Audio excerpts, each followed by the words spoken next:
Tell me when we're ready. We are ready. I'm not. Hold on. Oh, all right.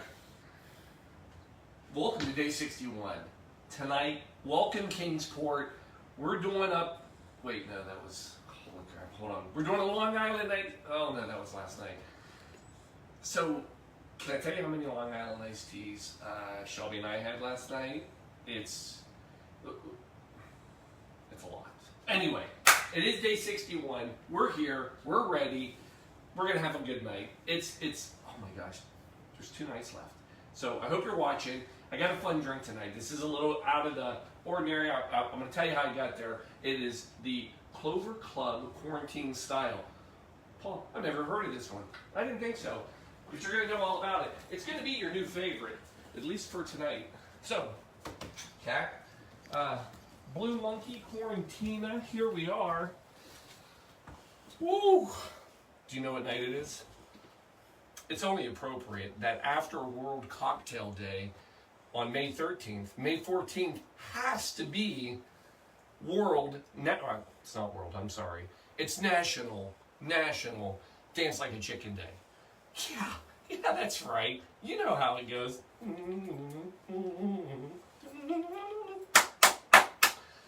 That's what I'm bringing you tonight. National Dance Like a Chicken Day. In case, this is, for Cincinnati, this is a serious day. I mean, things would have been shut down.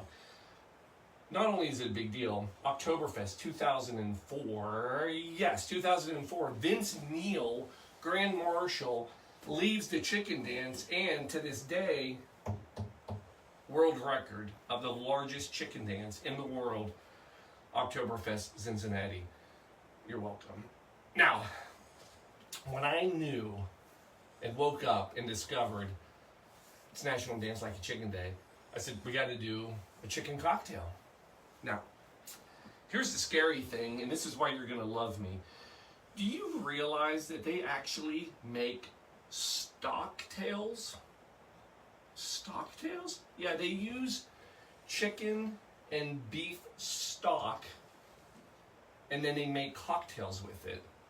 And that is what we are not doing tonight. I don't know how drunk I'd have to be when I decided to open a can of chicken noodle soup and add vodka. We're not there yet.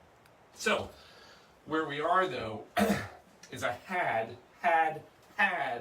to make, Alan, this one's for you, buddy. It's another egg white drink.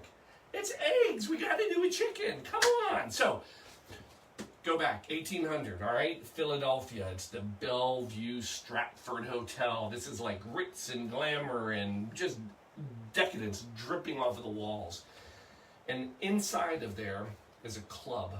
No, it's not like a club like, it's a literary club. It's a men's club, if you really want to be specific, called the Clover Club. Now, the Clover Club started about late 1800s, only made it to about 1920. But what they did during those 30, 40 years was created their own drink. The Clover Club. Now, real quick, the Clover Club, it was mostly lawyers, thank you, and journalists and writers. And it was a bit of a mockery of a club. So they would have these very elaborate meetings, and they would drink and eat and get drunk and what men do, right? And then basically they would try to hold these meetings, and part of the ritual was to almost interrupt everybody. You were mocking them. This was like early take on the Friars Club and everything else. So anyway, they create this drink. It's going to be delicious, but something happened with it. So again, the club lasted into the 20s, but the drink, this is pre-Prohibition. Well, once Prohibition hit, this drink obviously went away. After Prohibition, when the drink, everybody's like, woo, let's go back and we're going to have our, our Clover Club drink. People didn't like it as much. Now, there's a few things that happened of why it kind of fell out of disfavor. First of all, it uses an egg. And apparently, after Prohibition, people didn't like eggs in drinks anymore. So that kind of went to the wayside. The other thing is, you can tell by this setup, it's not the easiest drink to make. And people just didn't want to put the time in. They had been not able to drink for, 13 years? They freaking wanted alcohol quick. None of this fancy, ooh la la, bougie drinks. And the third thing, this cocktail is pink. And literally, it got dubbed as a drink for pansies. Apparently, this is all happening. And in 1934, and this is probably the best part of it, in 1934, Esquire magazine, it's been around that long. You've heard of Esquire magazine? Well, they wrote a list of the worst cocktails that were out right now, and by golly, the Clover Club was on the top of the list. Now, fast forward, because the Esquire, they talk about alcohol all the time. Like 70 some years later, they actually apologized for the treatment that they gave this drink and republished the recipe, and actually did a beautiful thing. And they said, you know what, we were sorry of what we said about it I think it was 74 years ago to the day. And they said, we've decided that this drink, it's actually not that slimy. Sounds good to me. All right, a little bit of ice in your coupe glasses. Let's make it. Are you ready? First thing we got to do before we even put the gin in, and I'm gonna do this one a little backwards. What we're gonna do is you got a couple choices. Choice one, if you're just making it on the fly, fresh raspberries, and then about 3/4 of an ounce, and we're making 2, so we're gonna do that twice, and you probably need about around, 7, 8 raspberries, so I have more for 2. And then what you're going to do, and again, this is just making one drink now, you're going to kind of make your own raspberry syrup, okay? I probably should have been doing this while I was talking to you. And so we're going to muddle this, and this is a kind of a quick down and dirty. Now, if you really want to be fancy, just boil some raspberries with some sugar and some water, and just, get the kids involved. It's a science experiment. And then you can use it for all sorts of stuff. Pour it on, I don't know what you're going to do with it. But if you're making just a couple of them, this is your trick. So, step 1. Now, come back. Gin. 2 ounces. I would definitely go with like a Hendrick, something that's got a little like cucumber, more floral. If you can. And then the next thing, last thing, not the last, then lemon. These are not big lemons, even though I can probably get a gallon out of each one of these. I'm still going to use my juicer. And we're going to go about 3/4 of an ounce to an ounce per each one. So we'll just do 1 small lemon per each. You're going to love this drink. This is going to be the new fave, right, Shel? Yep. I expect everybody right now is doing the chicken dance. No one? Whatever. Okay. Now remember, egg white. Now, Shelby was good enough because, again, this egg has been here for, I think, most of the quarantine. So we're going to leave them there. Shelby was smart enough to write good egg. So I thought she was talking about me, like I was a good, no, it's just literally, this is the good egg. Why don't you just throw that one away, Paul? Where's the fun in that? Where's the excitement of having a party and people getting confused and somebody opens the wrong egg? That's what I'm talking about. So anyway, that was close. We actually are almost out of eggs too, so this could have been tragic. Would have had to been a duck egg. Oh, yeah. And that would have been enough egg white for about 12 drinks. All right, then add your egg white. Again, 1 egg white is perfect for 2 drinks. Sorry, egg whites. It's a lot of liquid in there. A lot of liquid. Now, again, the dry shake, right? So this is coming in. Oh. She's talking to me. You gotta get that egg white frothy. And we got raspberries, we got all sorts of stuff. All right.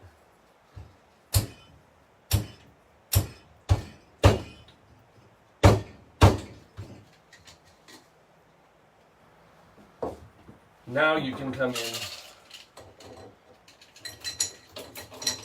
Add some ice. Go back in. Oh, this thing is so slippery.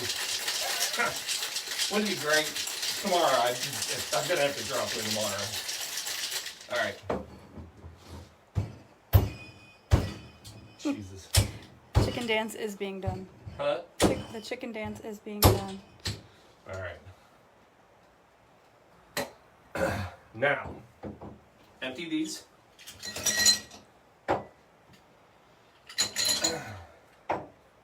Nice. Chilled. Wipe your hands off. Don't wipe your nose off. And then... Wondered what you were going to do with those raspberry seeds. Yay! Strain. Tools. All the great tools. Ooh, that's pretty. It's pink.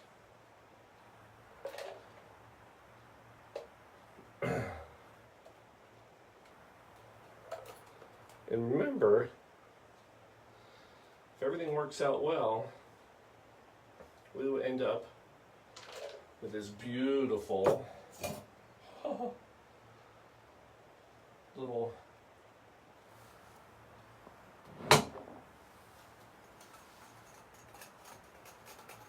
and I will say the only thing about straining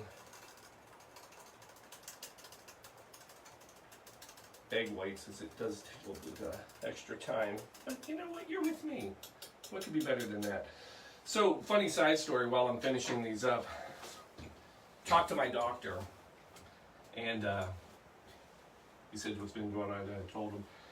And I said, hey, don't worry. I said, I'm going to quit the show, and because I told him how much I was drinking. And after he fell out of the chair, garnish it with some raspberries. He said, you're going to kill yourself. And I said, what do you mean, if I keep drinking? And he said, no, if you try to stop drinking right now, he said, you're like a damn heroin addict. He said, you're going to go into relapse. He said, you're going to kill yourself. So I said, what am I going to do? And I said, am I going to have to get sober? And apparently, no. I'm gonna stay drunk. Namaste drunk. Yeah, see, I can't even say. So here's what it means to all of you. And actually, I'd love to take credit. Season 1 officially ends tomorrow. Friday, last one. We got to put a cork in it. It's over. We're done. That is episode 1 of the Quarantine Cocktail Show. But since we're not truly done with all this, we're going to go to a new season. And it's going to be an abbreviated season. And here's what I'm planning. And you tell me if you would buy into this. Every Sunday and Wednesday, we will continue to have a Quarantine Cocktail Show. Here's my thought. Sunday night, we'll do a cocktail. We're going to get you ready for the new week. And then by the time Wednesday gets here, it's hump day, you're frustrated. We're going to help you get through the rest of the week. Friday, Saturday, you're freaking on your own. You go do your own alcohol, you do your own drinking. And then Sunday, we're going to get you started right back up again. So that's the plan. Sunday, Wednesday, Quarantine Cocktail Shows. If you want it, you got to let me know. Doggone it. See, this is where we're falling apart, people. Whew, I almost forgot the Clover Club signature part of their drink. They actually, no, they didn't have this, but we're going to use it tonight. Folks, emergency, pack full of 1,000 milligrams of vitamin C, keeping everybody through the COVID crisis healthy, strong, and free from scurvy as well. So, emergency. We're going to just put a little, I think this will look nice, right in the middle. Oh, look at that. It just works so well. You don't understand it. That, my friends, is a Clover Club. And if you're not a chicken and not afraid to drink a pansy drink, you're going to find one delicious cocktail this evening. So, Last thing I'll leave you with. A lot of writers went here. Yeats. Yeah. Yates. Yates? Yates. William Yates. Yeah, whatever. Hemingway was said to have actually visited. So it's got to be a good club. They never allowed, in all the years it was open, they never allowed a president to attend. I think that's kind of cool. And there is actually now in Brooklyn, New York, a new club, maybe, maybe, but actually somebody opened up in Brooklyn, New York, the Clover Club, an actual cocktail bar in Brooklyn, New York, built around this drink. And one of the things they put up in their bar was a poem that they used to read every time when they were there and part of the members. And it's not great, but I'm going to share it with you. They said, "Who enters here leaves care behind, leaves sorrow behind, leaves petty envies and jealousies behind." So, It's beautiful. it is beautiful. And it's a perfect way. Leave it all behind. Enjoy what you have. We have no cares in the world here. We love everybody. Cheers. One more night, folks. Tomorrow night. It'll be big. 7:30. We'll have fun. Anyway. Cheers. Love you. And everybody does like this Sunday and Wednesday. Yay! Don't stay drunk.